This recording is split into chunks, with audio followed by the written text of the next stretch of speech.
We are recording this podcast on the lands of the Wurundjeri people of the Kulin Nation.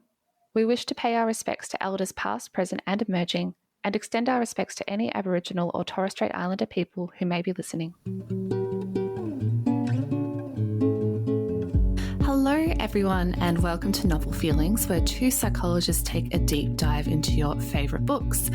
I'm Elise, just once again doing a solo intro and outro. Today we are very excited to present an interview with Megan Williams, who is the author of the newly released book Let's Never Speak of This Again. You might have heard of this book as Megan Williams won the 2022 Text Prize for her debut novel, which is extremely exciting, and a huge congratulations to Megan. Megan lives in Brisbane with her husband and their 3 children. A little bit about the book. Life is pretty good for 16-year-old Abby.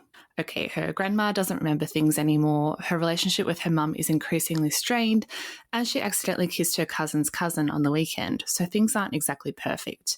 But everything is manageable with her best friend Ella by her side, and with Ella's brother Will interesting and attentive on the sidelines. When new girl Chloe arrives, Abby's pleased to be the one to show her around to welcome her into the group. But Abby doesn't imagine Chloe fitting in so well, or quite so quickly. And before long, Abby is feeling just a bit left out, a little unsure of Ella's friendship. In a moment of anger and confusion, she wishes something bad would happen. When it does, with tragic consequences, everything shifts again, and Abby has to face her own feelings and work out what friendship really means. A big thank you to Text Publishing for linking us together. Before we get started on the interview, just a couple of disclaimers as usual. So first of all, we're trained psychologists, but this podcast should never be taken as direct therapeutic advice. Please consult a professional for more specific and tailored advice. As usual, the first half of this interview is spoiler-free, but the second half does contain some pretty major spoilers for Let's Never Speak of This Again as we dig into the mental health content and the things that happen in the second half of the book. And finally, a few quick content notes for topics such as grief, shifting friendship dynamics, dementia, and consent. All right, let's get started on the interview with Megan. Megan, thank you so much for joining us tonight. We're really looking forward to interviewing you and learning a little bit more about your book. How are you going? Yeah, good. Thanks so much for having me. Thank you for your time. Congrats on winning the Text Prize in 2023. That's really awesome. It's very exciting. Yeah. For any listeners who aren't aware, the Text Prize is awarded for the best manuscript for young adult and children's writing. How has life changed for you since winning this award and publishing your debut novel? My life actually changed quite a lot while I was writing the book. So when I started writing in March 2020, we had one child, Scarlett, and I'd just gone back to work after my parental leave. We now have 3 children, including our beautiful daughter April, who has Down syndrome. Mm-hmm. And we do lots of therapy with April. So she has regular physio, speech and OT. And I ended up taking some more time off work to focus on those therapies and take her to all her appointments. So during that time, writing was a real outlet for me. Winning the Text Prize, it was so exciting, but the best part was that I got to work on the manuscript for a whole extra year with the help of my wonderful editor from Text, Jane Pearson. Let's Never Speak of This Again. It's been out for just over a month now. So still quite fresh. Yeah, it is. And writing was quite a private thing for me. So I didn't tell many people that I was writing. Not many people knew I was writing, and very few people had read the manuscript. So it has been nice to share what I've been working on. Was that a big surprise for people in your life to hear about the work that you've been doing and all the hard work you've been putting into it? I think so. I mean, my friends know I really love reading, but there is a leap from reading to writing. So I want to be able to share with them what I've been doing. But publishing a book, it is a little more than just sharing with your close friends and family. Yeah. Be supportive. So it was really nerve-wracking as well. I do listen to lots of podcasts about writing, so I was prepared for these mixed emotions, but even so it was more nerve-wracking than I thought it would be. I imagine. Yeah, but then, I've started to hear from people who've read the book and connected with the story, and that's been really incredible and something that I know wouldn't have happened if I hadn't put it out there. I'm sure it's really nice to hear from people who resonate with the things that you've written about. Yeah, and surprising people as well. So it's been really nice. It's quite a vulnerable thing to be putting your hard work, your artwork, your thoughts out into the world. So I guess you can never know exactly how people are going to respond, but it must be nice to hear the positive feedback and all of that coming through. So that's really, really nice to hear. Yeah, that it does really make it all worthwhile. Definitely. So let's talk a little bit about some of the characters and a little bit more about your novel, Let's Never Speak of This Again. So our main character, Abby, we learn a lot about Abby as the book goes on, and before we dive into spoilers, I wanted to talk a little bit more about Abby at the start of the book and the character herself and her personality. So throughout the novel, her friendship group experiences quite a shift in dynamics, especially as the new girl, Chloe, is introduced into the group. And suddenly Abby must share her best friend, Ella, and experiences a lot of complicated feelings. So what led you towards exploring this idea of complicated best friendship and drifting apart and so on? Yeah, I've always been drawn to stories about friends. So if there's an option to watch a rom-com or a story about friends, I'll always pick the second one. And then what led me to this story in particular, it's going to sound boring, but it's true, it was having kids. So I started writing around the time my oldest daughter started talking, and very quickly talking went to arguing. And I just had this shocking realization that you're going to become a teenager. So I started thinking about what I wished for her during her teenage years. And my first thought was, God, I hope you have good friends. I thought about it some more, and I decided that it was actually, I hope she is a good friend. And then that got me thinking about my own teenage years and teenage friendships. And I realised that even though a lot of my close friends are friends from school, my views on friendship have really changed over the years. So when I was a teenager, I really did think friendship equals time spent together. And I thought that if there was a friend of mine became close with someone else, then that automatically impacted on our relationship and meant that we became less close, which is, it's a pretty stressful way to live, and it's also not particularly conducive to being a good friend. Well, it's a lot of stress that can come from that if that's the standard that you're holding your friendships to, right? Exactly. So I thought I'd explore how that approach to friendship itself can strain a relationship. So in the book, Abby starts off with this same limited understanding of friendship that I had as a teenager. And then I thought to really test it, I decided that something tragic would happen, so that Ella needed her best friend Abby more than ever, right at the time when Abby was questioning whether they were still as close as they used to be. I was thinking as I was reading this, that perception of, if this is your best friend, then it has to be just the two of you forever, is actually more common than I realized when I was growing up. But I kind of had that feeling as well. This is my BFF and we should be spending all our times together. And if someone else came into that friendship, then that threatens my position, I suppose, or, our relationship as BFFs. But then in working with kids, particularly around that sort of grade 5 to 7 ages, that seems quite to be more common than I expected. So a lot of girls would have these, questioning around, well, my best friend just made another friend. Like, what does this mean for us? And where do I stand? I think it's a pretty common thought that a lot of young people go through, and probably, some older people as well still have that idea about friendship too. Yeah. I know one of the things I've struggled with a bit in my life is this feeling that I'm not my best friend's best friend at various times throughout the years, and that sort of envy or jealousy that can come from your close friend being close friends with somebody else and thinking, are they closer than our own relationship, and what does that mean about me? And we can see that is very clear. Something like that is very clearly happening for Abby with her poor anxieties that she's going through. I just wanted to give her a hug through so much of the novel. I was also interested in Abby as an unreliable narrator at times, and that, it's the story's told in the first person perspective. So we're looking at everything through her eyes. And sometimes when she's anxious or jealous, it's hard to know if she's reading situations correctly or interpreting people's behaviors accurately. Um, how would you describe Abby's experience of anxiety or her being this kind of unreliable narrator, so to speak? Yeah, so Abby's unsure of herself, constantly compares herself to other people, and has a tendency to overanalyze things. So she is confident in some areas, like netball and school, I think because there's these objective standards that she can point to that indicate she's doing well. Social situations can be trickier. So her best friend Ella, she's this naturally warm and confident person. And Abby places a lot of importance on them being best friends.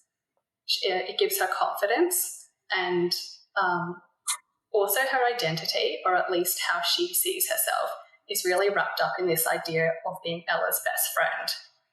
But I think she does have this underlying concern that she's getting more from the friendship than Ella is, and so she thinks that she's really lucky to have Ella as a best friend. And then when it comes to meeting new people, Abby worries that she doesn't have anything interesting to say, or she's going to embarrass herself, and she's really caught up with how other people might perceive her. So she doesn't give a lot of herself, or she finds herself acting in ways that aren't particularly genuine. And this makes it hard for her to connect with other people, and means that typically she doesn't make new friends very easily or quickly. So when the new girl Chloe starts at school and they do hit it off, she's really pleased to have this new friend. Unsettling. That definitely comes across in the way she analyzes isn't the right word, but there are sometimes Chloe will do something and Abby's like, is she looking smug or is she thinking Yes. right there? So that was really interesting, yeah. Which I'm guessing is, a reflection of her insecurities more so than necessarily what Chloe is thinking or feeling at the time. I mean, you don't know because we don't have Chloe's point of view, but that was the impression I got. Yeah, and because of these insecurities, she's probably not giving Chloe a generous read. She is going straight to those feelings of smugness because she's feeling threatened herself, whereas she might not take those things that way if she was taking more of the opinion of, it's great that my two best friends are becoming friends themselves. We can all be friends. And, remembering as well that her first impression of Chloe was quite positive as well. So after you have that lens of threat, I think that kind of clouds a lot of things for her and is definitely influenced by, I think, maybe a bit of underlying social anxiety that Abby has too. Like, I don't think this is the first time Abby has experienced any social anxiety, but maybe it's a bit of a trigger for things to escalate for her during the book. And at the start, she's so thrilled that Chloe, she thinks, picked her to be her friend. Yeah. And then when she becomes friends with other people, she's questioning, did she like me for me, or did she just need a friend to start and now she likes other people better? So yeah, I think that's right. Relatable, also very sad at times. Have you ever been friends with someone or, had someone who seems a lot cooler than you like you? It's like, what are you trying to get out of this? What's happening right now? So the characters in the novel are older teens, but I think a lot of their struggles, particularly with friendships and relationships, would be relatable for a younger audience as well. How did you approach writing for this teen audience in general? So the teenage boys comes quite naturally to me. And I think teenagers, they can be just as complex and nuanced as adults. But the thing about teenagers is that they're often going through things for the first time. And very rarely in life do we get things right the first time. So true. Yeah. They are friends and they do hurt each other at times due to their jealousies and insecurities. But I did want to avoid that stereotypical bitchiness that's often associated with teenage girls. So even though they do make mistakes, the friends, they do really care deeply about each other. And then I guess the other main thing about a YA book is that as a general rule, they're hopeful stories. So this is the non-spoiler section, so I won't give too much detail. But, partway through the book, something tragic happens. So the story's not something tragic happens, the friends struggle with it in different ways and feel lonely and isolated, the end. But it is a moment in time, so we don't know that they are best friends forever or that they live happily ever after. But because it's a YA book, I do stay with the characters until they can at least see that way forward. I do like that about, how you said you try to avoid the stereotypical bitchiness that's often associated with teenage girls. Like, not to say that doesn't happen, but I think that sort of complex, sort of tender relationship, even like the whole BFF things, is very female. I don't know, but I assume teenage boys don't go through the same kind of dynamics, or not as much as teenage girls seem to. So I think I really enjoyed seeing this plays out in the story. Yeah, I feel like the whole best friends idea, the way that they have it is very teenage girl. Yeah. So, the struggles that they have, the way that they interact with each other in a really beautiful way. Like it's not to, we never dismiss things because they're popular or seen in teenage girls. I just think it's quite a unique and wonderful dynamic to explore throughout the novel. Yeah, that's really interesting what you said about it being a girl thing. Because it doesn't, just from my experience of reading books with male teenagers, yeah, it is different, isn't it? Yeah, I think I first realized that because my fiance and I were talking about having a bridal party for our wedding.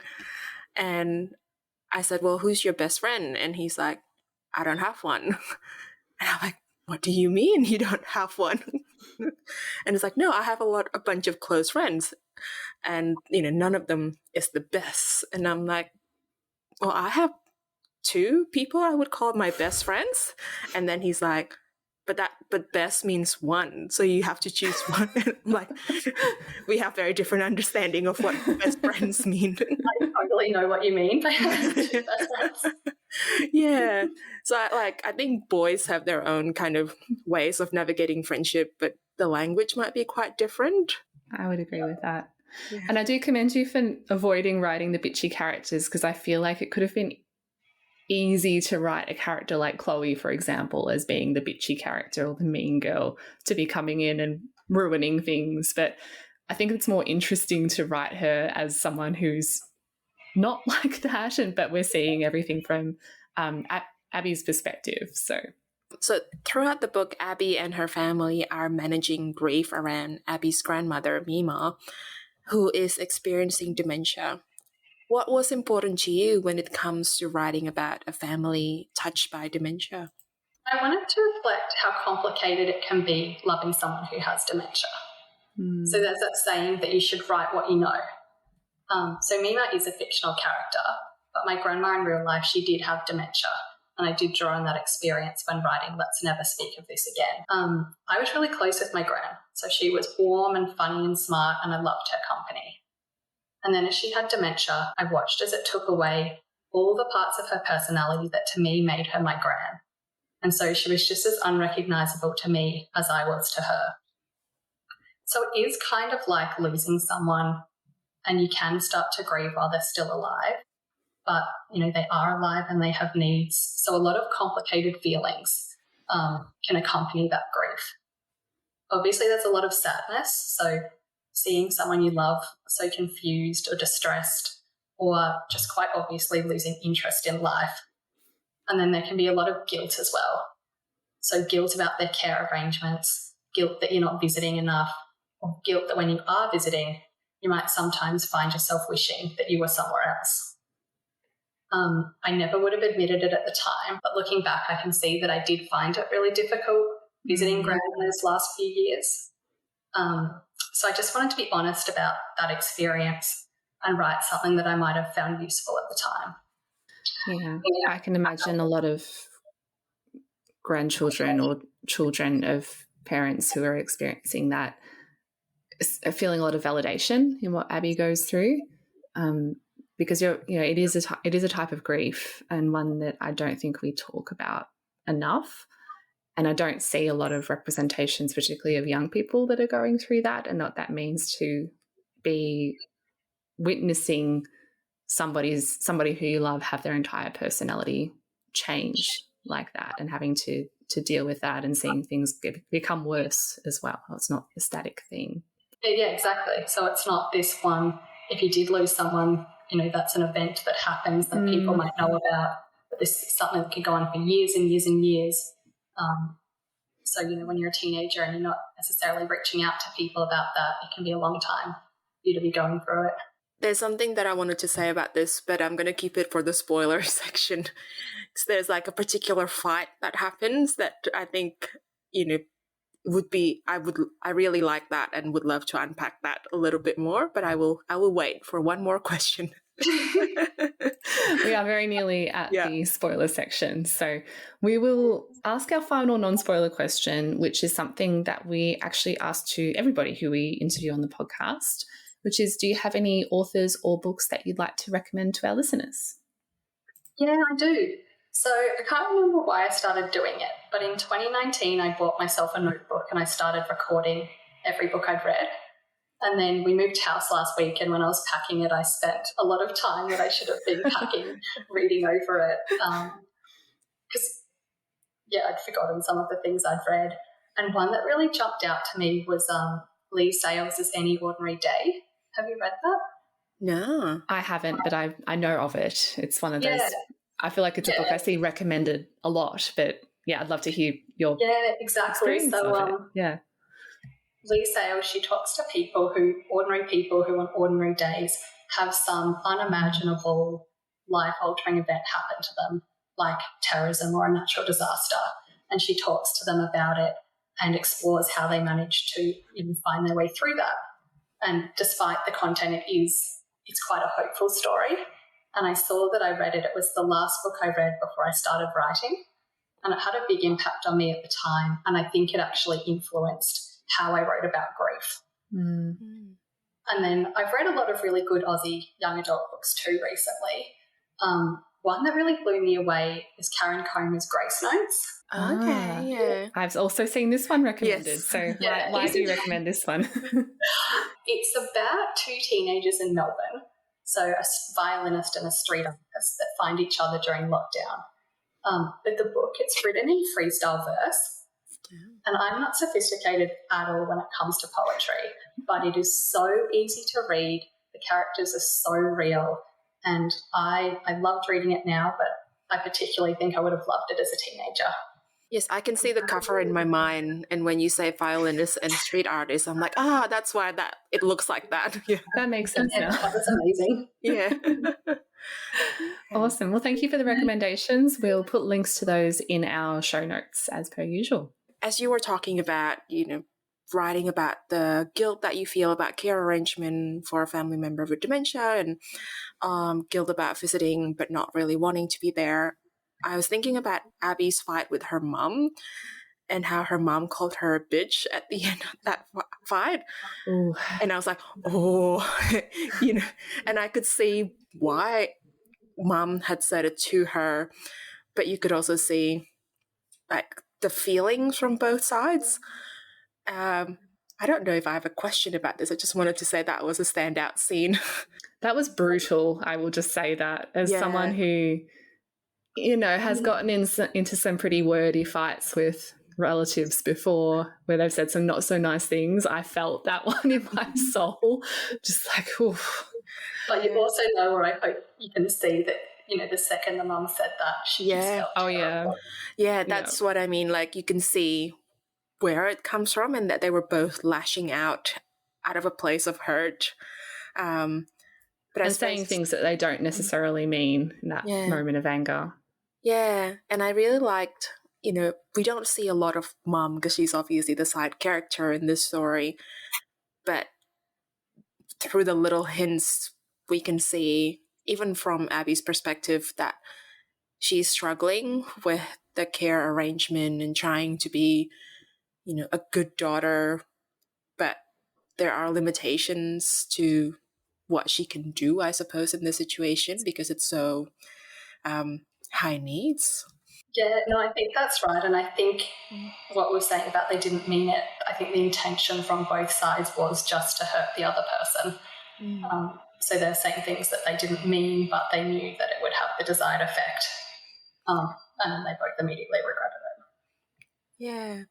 And I think I enjoyed reading the relationship between Abby and her mom, especially in those moments where Abby was like, no, I need you, but she wouldn't say it. It feels very true to that time of your life where you don't want to need your mom, but you do. Yeah, and turning to your friends for a lot of emotional support as well, and turning away from your mum, but then still, really needing them sometimes.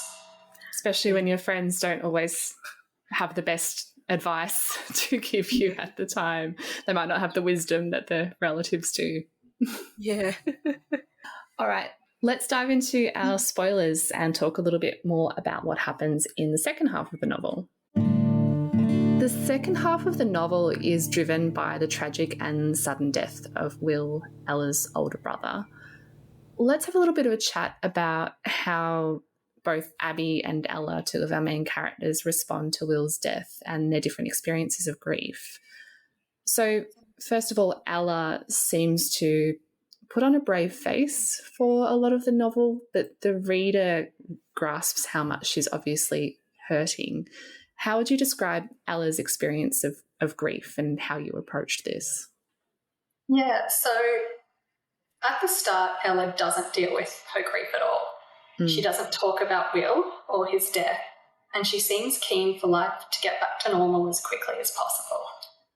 But this approach of ignoring grief, it only works for so long. And so the book is written from Abby's point of view, so we don't know exactly how Ella's feeling. But as you said, we do start to see these signs that she's not doing as well as she appears. And Abby, her best friend, notices, but she doesn't bring it up with Ella. So I think for Ella, for a long time, her experience of grief is quite lonely. And then it does catch up with her. One of those things where she's pushed the feelings down for so long that they're just bubbling to the surface whether she likes it or not. So the girls are getting ready to go to a concert. A song reminds her of Will, and she becomes quite unexpectedly and uncontrollably upset. And then after this, there can be no question that she is really struggling. And then Abby does find a way to ask Ella how she's going. She says Will's name, which is something they've both been avoiding, and says to Ella if she ever wants to talk about Will, she's here for her. And she does. So not immediately, but it's not that long after. And I think that starting to talk about it with Abby is the start of Ella engaging with her grief and processing what happened.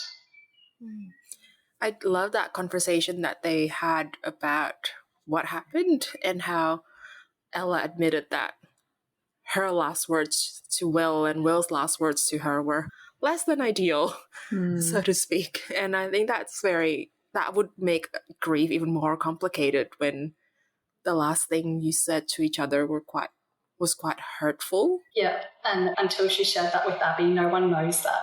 So that's just something that she's carrying herself and trying her best to ignore, but can't ignore it forever. Yeah. It's a big weight to be carrying by yourself.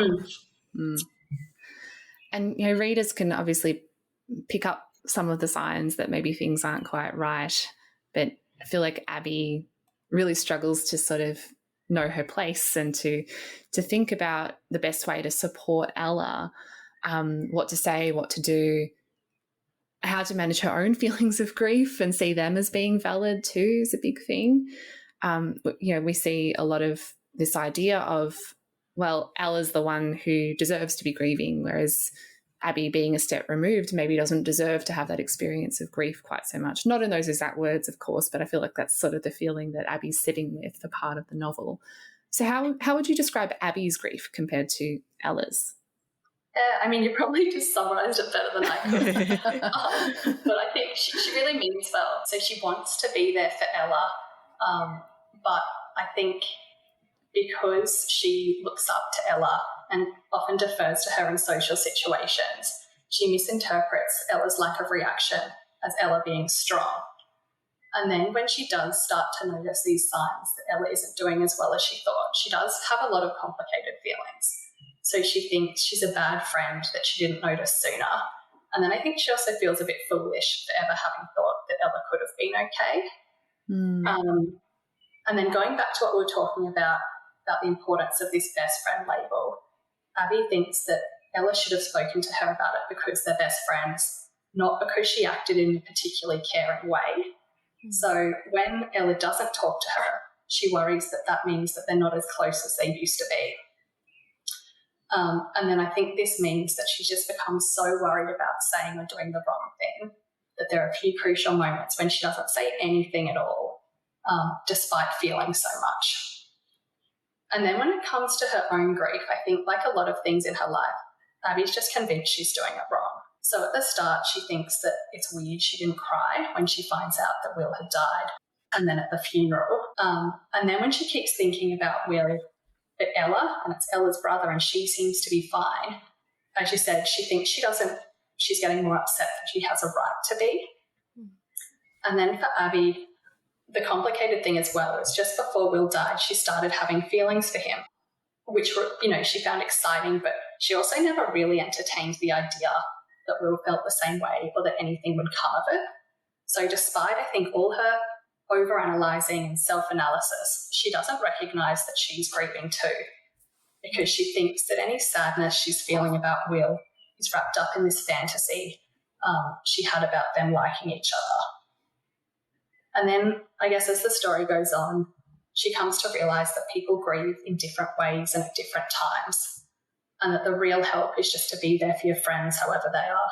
And I think that's an important message by all means. As someone I'm lucky that I haven't had to experience a huge amount of grief in my own life so far, touch wood. I know that won't last forever, but I have had a lot of friends and family who have, and I've very much related to Abby's experiences around not knowing what to say, worrying about how, if you say the wrong thing, is that going to distress somebody? Is that going to be more harmful than helpful? Should I mention this person's name? Do I have to tiptoe around it?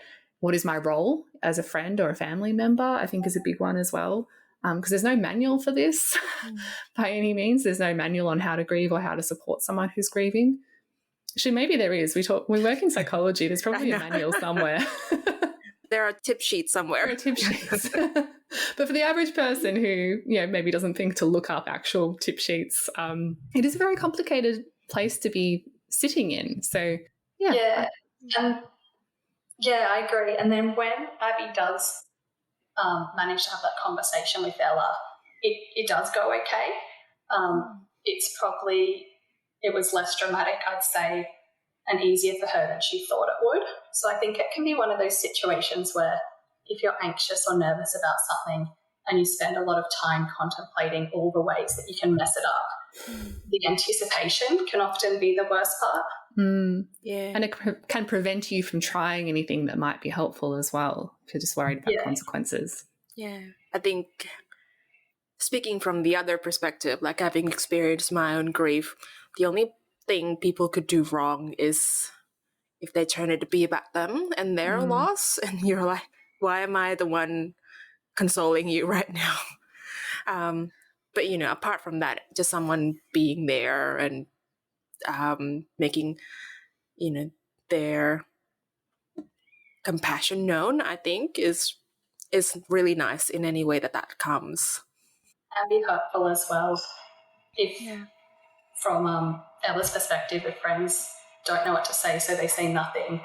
Yeah. Just having it ignored. And if people jump to talk about other things, you can miss that opportunity to talk about it. Yeah. And I suppose with Ella as well, this is my take of it, but you can correct me if this is not correct. She seems to be the put together one, and she's the responsible one. So it feels like she almost doesn't want to burden people by bringing it up, perhaps, and she feels like she has to be the one holding it all together because her parents can't do that at the moment.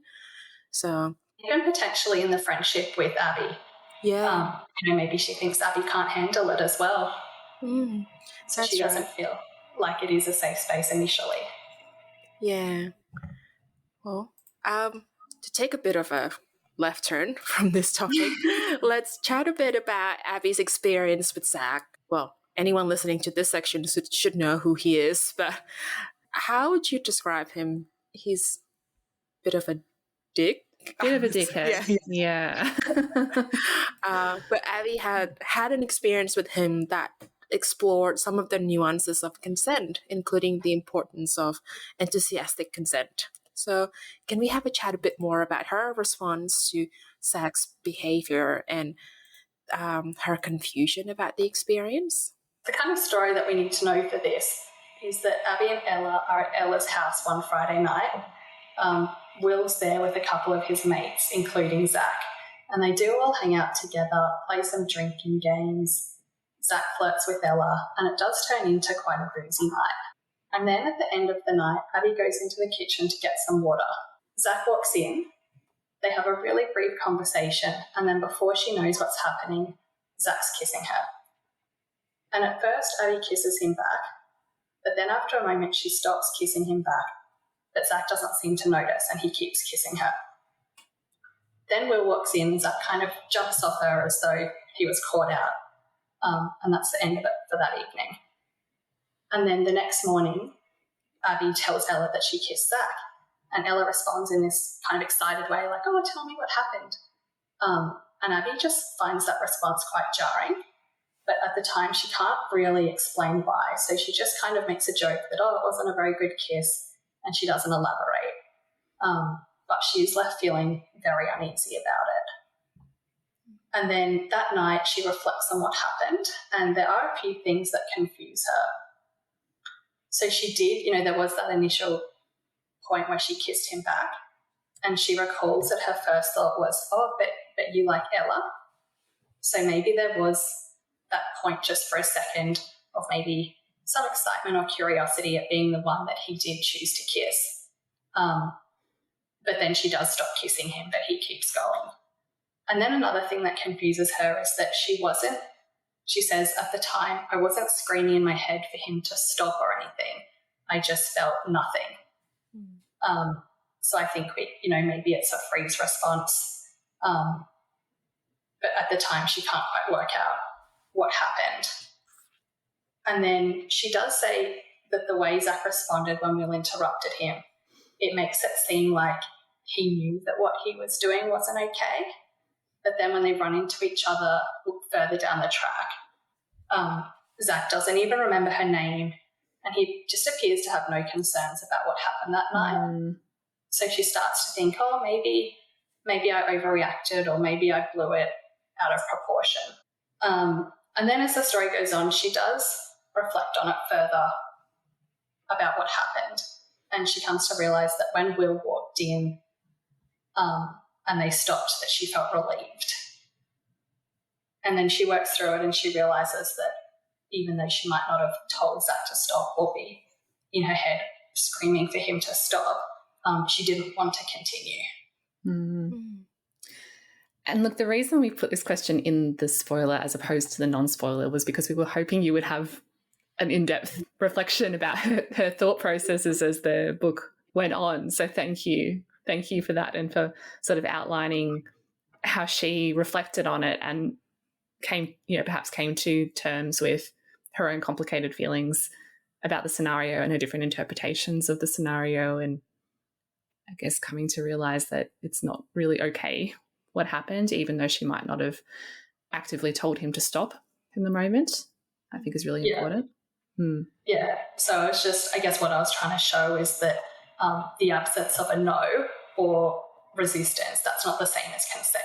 Consent is something that she has to give, and it can be withdrawn at any time, and that she doesn't need to have a reason. So in the moment, she doesn't fully understand why she wants to stop, but she doesn't need to know it herself, and she doesn't need to be able to articulate why. She just needs to know that she doesn't want to continue, and that consent is withdrawn. Yeah, and it is so telling that Zach jumped off her when Will interrupted them, because clearly at some level he knew that she wasn't into it. He just chose to actively ignore that. So yeah, I think it's good to see that it doesn't have to be as assault as we would imagine it to be, like you screaming no and them forcing their way forward. That it could just be like I don't actually like this. And it doesn't mean that it was an okay experience still. Yeah, there's a lot of grey area. So we can definitely see that Abby, her minds and her interpretations of things have definitely evolved as the story has gone on. But how would you describe the main character's headspaces by the end of the novel, now that a bit of time has passed since Will's death? Yeah, I think we leave them in a pretty good place. So I'm sure there'll be some ups and downs in the future, but the friends have found a way to talk to each other about Will and to start processing their grief in healthy ways. And Abby finds that when she does seek to truly understand how Ella's feeling, their relationship deepens. So I was hoping that readers might see a connection between Abby learning to think and care about others more, to her feeling like she is a good friend, to becoming more confident in herself and secure in her friendships, and then to also becoming a more inclusive friend and more generous towards Chloe. So at the end, they've kind of reached a new normal. So it's no longer just Abby and Ella. It's now Abby and Ella and Chloe. And in Abby's words, it's good most of the time. And that's about the best case scenario you can expect from a lot of friendships, right? Yeah, I can see her definitely expanding to make more space for Chloe and being a bit more accepting of that friendship. It doesn't mean that their dynamic has to be completely like a triangle of equalness where everybody is equal best friends with one another. They're all going to have their different little relationships within that friendship group and the broader friendship group, which we haven't really spoken about. But yeah, I think feeling more settled is definitely the impression I get. There's still a ways to go, and they're going to have their own challenges. It's that kind of happily for now situation. Yeah. That's exactly the note I wanted to hit, happily for now. Yeah. Well, we love ending on a note of hope anyway. We both recently have read a couple of really depressing books that don't end on that note of hope. So it's nice to read something that makes me feeling a little bit better about the world at the end. Agreed. Oh, good. Well, thank you so much, Megan, for joining us on the podcast. It's been great to hear a little bit more about your book and your writing process. Thank you so much for having me. It's been a lot of fun.